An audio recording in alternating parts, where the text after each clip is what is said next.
ఈ రోజు నాసాలో 2100 మందికి సుమారుగా జాబ్స్ పోయినాయి. అది ఎందుకు అనేది నా అనాలిసిస్ చెప్తాను. రైట్ ఆర్ రాంగ్ అనేది మీరు కమెంట్ చేయండి.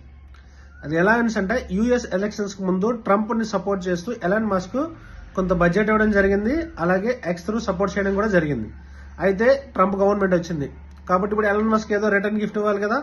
ఆ ప్రక్రియలో ఎలాన్ మస్క్ స్పేస్ ఎక్స్ కంపెనీకి నాసా నుంచి కొన్ని ప్రాజెక్ట్స్ ఇవ్వడం జరిగిందని నేను అనుకుంటున్నాను. ఇలా ఇవ్వడం వల్ల ఏమవుతుంది, ఇప్పుడు నాసాకి వర్క్ లోడ్ అనేది తగ్గింది. వర్క్ లోడ్ తగ్గింది కాబట్టి యుఎస్ గవర్నమెంట్ ఏం చేసిందంటే నాసాకి ఇవ్వాల్సినటువంటి ఏవైతే ఫండింగ్ ఉందో ఆ ఫండింగ్ ని తగ్గించేసింది.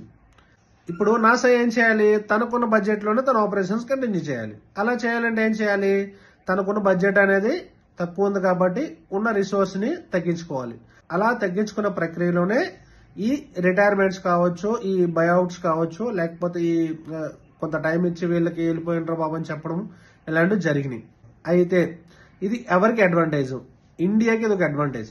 ఎందుకు అంటే నాసాలో ఉన్న ప్రజెంట్ సీనియర్ లేయర్ అంతా ఎగిరిపోయింది కాబట్టి నాసా నెక్స్ట్ ఏ ప్రాజెక్ట్ చేయాలన్నా కొంత టైం పడుతుంది దాన్ని ఎగ్జిక్యూట్ చేయాలంటే. ఎందుకంటే ఎంత టాలెంటెడ్ ఉన్నా సరే సీనియర్ పర్సన్ గైడెన్స్ లో చేసేది వేరు, ఒక ఫ్రెషర్ చేసేది వేరు. కాబట్టి ఇప్పుడు ఏంటంటే స్పేస్ రంగంలో నాసాలో 2000 మంది సైంటిస్టులు ఒకేసారి పోయారని అంటే చాలా వరకు దాని ప్రోగ్రెస్ అనేది తగ్గే ఛాన్స్ ఉంటుంది.